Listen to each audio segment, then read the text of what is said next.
배달비도 점주가 다 부담하는데 여기 수수료가 나가니까 거의 뭐 남는 게 없는 거죠. 19,000원 치킨에 배달료가 5,800원, 재료비에서 50%에서 55%를 빼면은 남는 건 3,000원 정도라고 한다.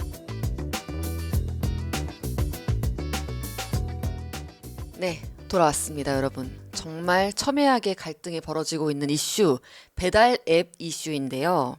먼저 어쨌든 오늘 되게 중요한 얘기를 할 것이기 때문에 좀 일상과의 접점 한번 만들어 놓고 시작할게요. 정희님, 저 배달 음식 자주 먹는 건 알고 계시죠? 네. 아주 배달 음식 박사인데요. 그래서 이 배달앱 관련 이슈에도 굉장히 민감한 편인데, 최근에 배달의 민족, 국내 1위 배달앱 업계에 있는 배달의 민족이 수수료를 음식값의 6.8%에서 9.8%로 대폭 인상하면서 일부 음식점들에서는 배달앱 수수료 너무하다, 우리는 배달 음식 가격은 따로 받겠다, 좀 올리겠다, 이런 목소리를 내기 시작했다고 하죠. 자, 그래서 본론으로 들어가기 전에 여러분, 배달앱이 우리 경제 생활에 얼마나 큰 영향을 미치길래 이런 뉴스까지 나오는 건지 알아보겠습니다. 사장님들 그리고 소비자들에게는 어느 정도로 벌고 쓰는 데 영향을 주고 있나요? 이게 뭐 배달앱 사실 이제 코로나19 팬데믹 때 한창 기사가 많이 나오고 또 팬데믹 끝나고 나서 비대면 경제에 쏠려있던 매출이 다시 대면 경제로 돌아서면서 기사가 엄청 나왔었죠. 그런데 요즘 좀 주춤합니다. 그래서 사실은 팬데믹 직후 통계가 많아요. 그래서 2021년 통계 보면은 전체 외식업 매출 중에 배달앱 매출이 한 15조 6천억 원 정도로 15.3% 차지했고, 이제 오프라인 매출이 이제 84.7% 정도 차지한다고 하는데, 이거는 전체이고요. 이제 또 다른 자료를 보면은 소상공인이라든지 아니면 이제 패스트푸드 업종 이러면 매출의 70%나 80%까지도 배달앱 매출이 이뤄지고 있다고 하네요. 그러면 어떤 업종을 봤을 때는 이게 거의 너무너무 중요한 생계의 전부가 되는 거죠. 그렇죠. 그러니까 배달앱 매출이 거의 전부인 곳도 있다는 거예요. 그렇죠? 네, 그래서 업종별로 확실히 차이가 있는 게, 한국농촌경제연구원이 발표한 2023년 외식업체 경영 실태조사 보고서를 보면요, 그러니까 배달앱을 이용하는 외식업체 비중은 28.7% 수준인데, 그러니까 매장 장사만 하는 식당은 여전히 70%인데, 그런데 위에 보면은 이제 80% 70% 나오잖아요. 요 한 20% 정도 결코 적다고 할 수 없는 숫자가 배달앱 매출이 거의 이제 전부가 되는 거죠. 배달앱 의존도가 점차 높아지고 있는데, 그러면서 당연히 배달 앱을 통해서 판매가 이루어지는 거니까 수수료 부담도 커질 수밖에 없겠어요. 주로 이제 매출이 발생하는 플랫폼에서 매번 뭔가 판매가 일어날 때마다 수수료를 떼가니까요. 그렇죠? 네. 식당을 운영할 때는 사실은 이제 인건비라든지 아니면 식자재비가 굉장히 컸었는데, 이게 팬데믹 비대면 경제가 커지면서 수수료 부담이 많이 커졌습니다. 지금은 이제 별도로 배달 기사 두는 대신에 플랫폼에 수수료를 좀 내는 형태. 예전에는 우리 뭐 중국집이라든지 아니면 배달을 해주는 업종이 되게 좀 한정돼 있었잖아요. 어떻게 집에서 파스타를 시켜 먹는 거를 상상을 했었어요. 근데 이제 팬데믹 거치면서 거의 모든 업종이 배달을 하게 됐고, 그러면 이제 당연히 이제 계약직일지라도 이제 배달 기사를 고용을 하는 대신에 이제 따로 배달 업체가, 전용 배달 업체가 있고, 여기에 이제 좀 플랫폼 중개해서 연결을 하든 내가 직접 컨택을 하든 해서 수수료 내고 이제 배달을 하게 된 거죠. 그렇죠. 그렇게 해서 여러모로 이제 수수료를 많이 떼게 됐었고, 네. 네, 이렇게 여러모로 배달 수수료에 광고비까지 지출이 많은 것 같아요. 뉴스 보니까 요즘에 배달 수수료만 문제가 되는 게 아니라, 배달앱 보시면은 피드나 검색 결과에 작게, 검색 결과 보시면 작게 광고, 아이 광고라고 써 있는 것들이 있거든요. 이게 이제 배달앱에서 광고를 내서 상위에 노출되게끔 한 거예요. 그래서 저처럼 이제 배달 음식 자주 시켜 먹는 분들은 배달앱을 써서 광고비 낸 업체들을 상위에 노출시켜 주는 거잖아요. 근데 소비자들도 이제 다 알고 광고 아닌 가게들 다 내려서 찾고, 별점 이벤트 없는 가게들 찾아가지고 막 할 정도로, 저는 그렇습니다. 할 정도로 오히려 역으로 이 광고 없는 가게를 찾아내기도 하는데, 여하튼 이렇게 광고가 많이 쓰인다는 거예요. 이 광고비가 얼마나 큰 부담이 되고 있길래 이렇게 하는 건가요? 광고비는 항상 이제 그 배달업체뿐만 아니라 다 부담이거든요. 근데 이게 배달업체, 지금 우리 배달앱 얘기하고 있잖아요. 여기선 투명하게 공개가 잘 안 돼요. 그러니까 온플법이라고, 온라인 플랫폼 공정화법이라고 지난 2020년에 도입을 하려고 했다가 국회 통과를 못했던 법안이 있거든요. 거기서 사실 이런 이제 수수료라든지 아니면은 이제 배달앱의 광고비 책정 공식, 또 얼마나 좀 쓰는지 이런 데이터들을 투명하게 공개를 좀 하도록 하려고 했는데 통과가 안 됐잖아요. 물론 이제 업체에서는 이게 수익에 직결이 되는 부분이지만, 보면은 정보 비대칭이 너무 심하면 불공정해요. 이거는 이제 100%입니다. 그쵸. 게임 업계에도 보면은 한동안 이제 가차라고 하죠. 확률형 당첨 아이템인가요? 그쵸. 저는 가차라는 이름이 너무 익숙해가지고 이제 이 당첨 확률 공개 가지고 공개를 한다 못한다 난리가 났잖아요. 사실 배달앱도 이게 맞아요. 공개를 한다 못한다 가지고 지금 싸워야 되는 상황인데, 어느 업계에서나 사실 정보가 권력입니다. 지금 지금은 확실히 배달업계가 정보 권력을 쥐고 있어요. 그쵸. 이 정보 비층이 발생하는 영역들이 굉장히 피해를 입는 분들도 있고 또 그 안에서 이제 수익을 막대하게 가져가는 경우도 있는데 이렇게 관련 정보가 투명하게 공개가 잘 안 되다 보니까 소상공인분들 개개인의 힘든 사정들이 르포 형식의 인터뷰로 많이 나오고 있어요. 네, 그러니까 그렇게 막 조각조각 나오는 정보를 좀 모아가지고 좀 봐야 되는 상황인데요. 보면은 그 인터뷰를 보면은 광고비로 매출 대비 20%까지도 좀 차지하는 것 같아요. 그러니까 제 생각에는 배달 전문점들이 이렇게까지 좀 내지 않겠나 싶은데요. 왜냐하면 오프라인 장사가 어느 정도 되는 가게는 아무래도 광고비 지출이 커지면 좀 줄일 수가 있거든요. 아, 우리 오프라인에 선택과 집중을 하자 이럴 수가 있는데, 근데 팬데믹 거치면서 많이 생겨난 배달 전문점들은 그쵸. 배달의 주문에 거의 뭐 목을 매야 되잖아요. 물론 이제 내수 경기가 무척 안 좋아가지고 장사가 안 되는 부분도 크기는 해요. 원래 음식점 원가는 대부분 인건비하고 식재료비입니다. 한 30%씩 차지한다고 보면 되고요. 근데 여기에 광고비가 20%의 배달 수수료가 아까 뭐 배민이 올렸잖아요. 10% 한다? 그럼 이제 뭐 90%는 고정비로 나가는 거예요. 근데 여기에 비용이 주요 비용만 나가는 건 아니잖아요. 뭐 판관비 나가지 뭐 그럼 이것만 봐도 마진보기가 되게 힘들어 보이죠. 그쵸. 원가도 안 그래도 비싸졌는데 그쵸. 네, 반발이 나올 수밖에 없는 상황이에요. 이거 다 같이 어려워지는 거죠. 여러모로 물가도 오르고 근데 지금 수수료까지 나한테 부담이 되니까 남는 네. 게 없다라는 얘기가 많이 나오고 있고요. 자, 근데 이런 측면을 언급하지 않을 수가 없습니다. 지금 배달앱과 배달앱 사용하시는 식당 자영업자분들의 어떤 갈등 구도가 나타나고 있는데 배달업계 사정도 안 좋은 건 사실이라고 해요. 예전에 티몬, 위메프, 쿠팡 3사가 각축전 벌일 때처럼 배달의 민족, 요기요, 배달통 기억하시죠? 이 3사가 한창 경쟁하던 때가 한창 잘 나가던 때가 제가 얼핏 떠오르는데 이때 관련된 통계가 있었던 시점부터 배달앱 시장이 어떻게 바뀌어 왔는지 좀 풀어주시면 좋을 것 같아요. 요즘 왜 안 좋은 건지 이런 것까지도. 2010년대 이후에 그 시장 점유율을 높여보겠다고 좀 배달앱들끼리 치열한 경쟁을 벌였고요. 그러니까 어쨌든 그 막 처음에 스타트업 다 똑같아요. 쿠팡, 이커머스랑 똑같이. 그러니까 점유율 처음 들어올 때는 투자를 받아서라도 이제 내가 적자를 보고 적자는 이제 투자로 메꾸고 이제 점유율을 시장 점유율을 높여가지고 내가 이 시장을 다 먹겠다. 이게 이제 맞아요. 관건이거든요. 의도된 적자라고 하죠. 맞아요. 의도된 적자. 아, 이제 그래서 낮은 수수료 정책을 뭐 도입을 하거나 아니면 이제 다양한 할인 쿠폰, 프로모션을 엄청나게 뿌리거나 하면서 소비자들을 일단 끌어모으는 거예요. 모든 플랫폼은 어쨌든 네트워크 효과를 발생을 시켜야 돌아가기 때문에. 그래서 티몬, UF, 쿠팡이 이커머스 시장에서 그랬듯이 배달앱 시장에서도 배달의 민족, 요기요 그리고 배달통이 비슷한 전략을 좀 펼쳤던 거죠. 그쵸. 시장을 먹고 시장을 네. 만들면서 시장을 장악하고 점유율 넓히고 사람들의 습관의 디폴트가 되기 위해서. 그렇죠. 근데 그 다음에 이제 내가 어느 정도 과점을 했다 싶으면은 수수료 올리고 뭐 올리고 올리겠다라고 하는 건데 이러다가 이제 자연스럽게 살아남는 플랫폼이 생기고 이제 제가 말씀드린 대로 이렇게 다시 이제 소비자들한테 이익을 가져오는 형태가 되는데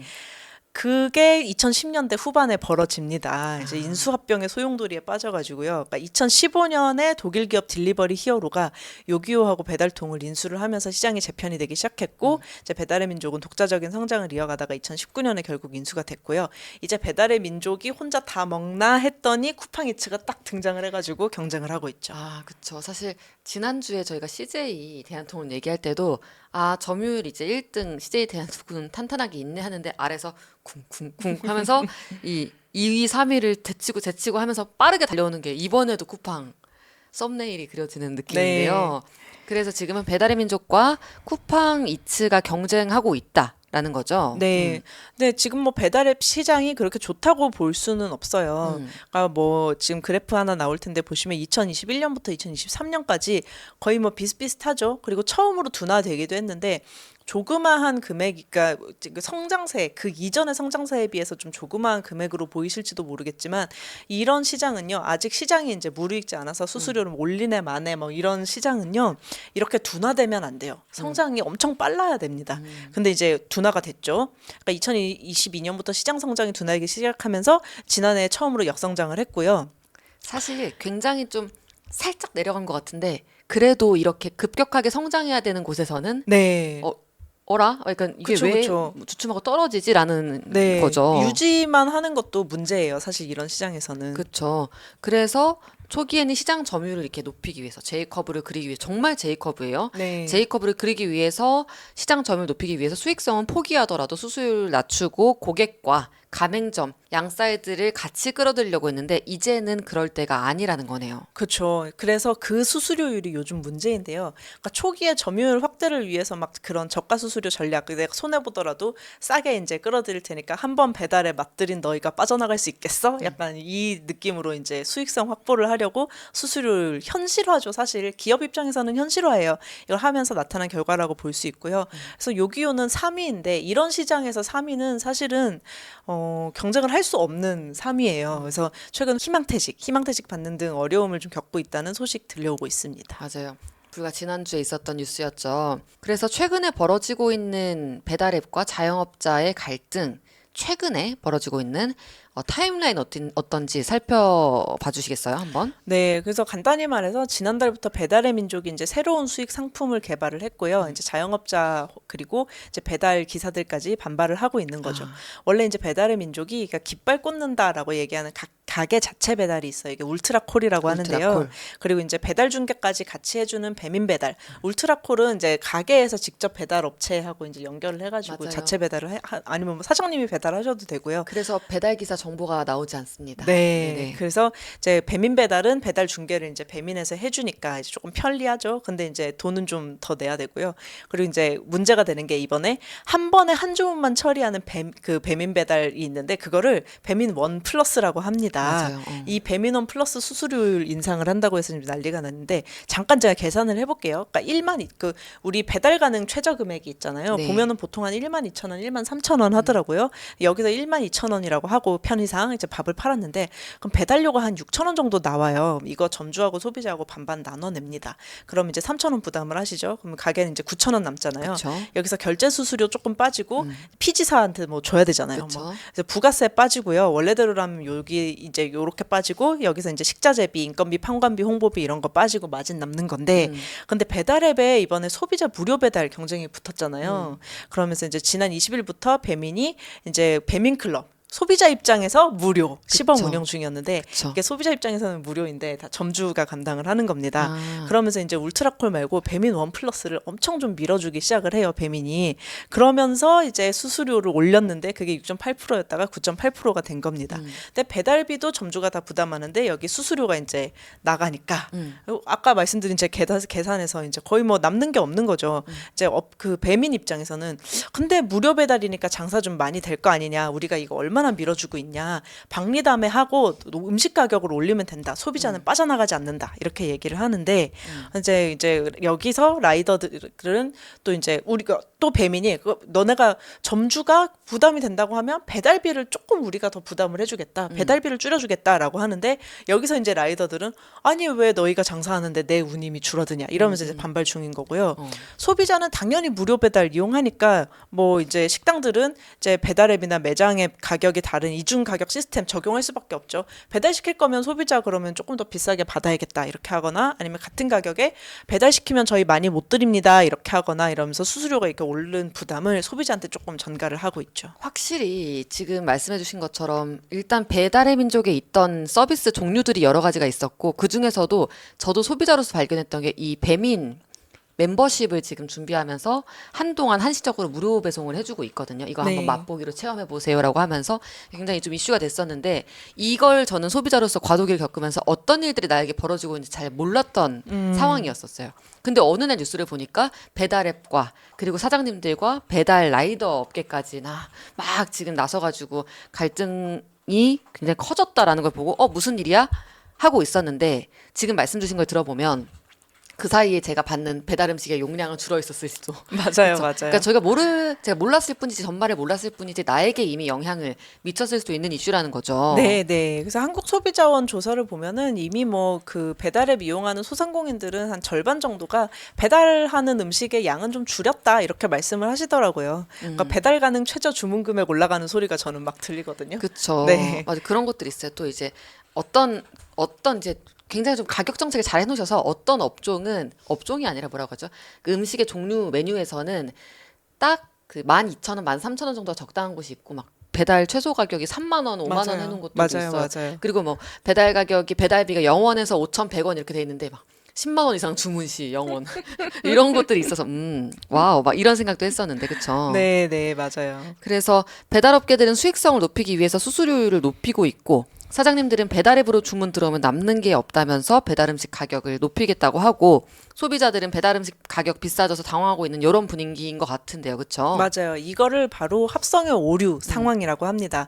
합성의 오류가 뭐냐면은 개별적으로는 자기가 옳고 이득이 되는 거를 다 했어요. 그러면 이제 난 이득을 봐야 되잖아요. 근데 집단적으로 봤을 때 잘못되거나 이제 손해가 되는 상황을 이제 합성의 오류라고 얘기를 해요. 그러니까 우리는 뭐 처음에 경제학 배울 때 보이지 않는 손 그래가지고 내가 이윤을 최대한 추구하면은 사회가 다 좋게 돌아간다라고 하는데 사실 현실에서는 그게 잘 안 돼요. 그러니까 개인이 각자 합리적인 선택을 한다고 해서 그 결과가 항상 사회 전체에 긍정적인 영향을 미치는 것은 아닙니다. 이거 이번에도 그렇죠. 그러니까 배달앱이야 이미 독과점이 잃었고 그러면 이제 손해 보던 거 이제 조금 이제 수익화할 때가 됐고 나름 자영업자들한테 좋은 기능 제공했잖아요. 플랫폼 제공하고 있잖아요.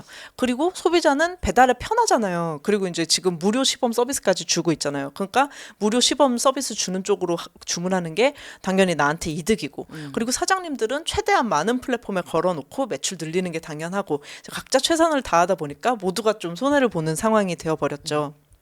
그쵸. 중재자가 좀 필요한 상황입니다. 지금 보이는 손이 필요한 상태인 것 같고요. 네, 보이는 손 맞아요. 그래서 이 상황을 중재하기 위해서 정부가 꼈습니다. 네. 정부가 꼈어요. 그 최근에 발표한 예산안에서도 배달비 지원 방안을 연간 최대 30만 원 드리겠다라고 제시하기도 했는데 이게 실효성이 지금 있을까요? 이제 있을 겁니다. 처음에는 단기적으로는. 지금 국가통계 포털에서 보니까 그러니까 자영업자들이 배달앱에 지출하는 월 비용이 그러니까 최대 50만 원 정도 되더라고요. 그러니까 최대는 아닌데 어쨌든 한 50만 원 정도 보면 될 것 같더라고요. 근데 이 중 30만 원을 지원해 준다는 거잖아요. 그러면 좋죠. 근데 이제 문제가 있어요.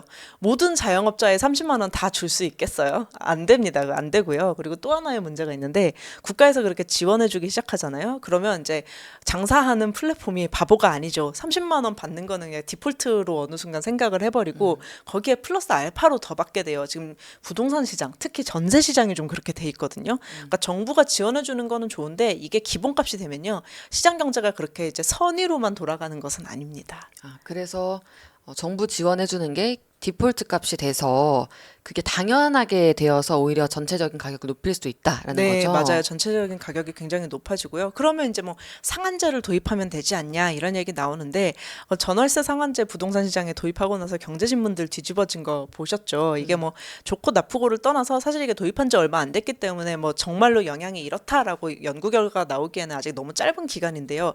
어쨌든 이거 가지고 갈등은 굉장히 늘어났단 말이에요. 더 벌 수 있는데 못 벌게 하면 기업들은 난리가 나요. 그래서 어쨌든 정부의 의무는 사회 안정, 공정한 거래 질서 유지이기 때문에 개입을 하는 건데 이거보다 갈등이 너무 굉장하게 하나 더 생긴다.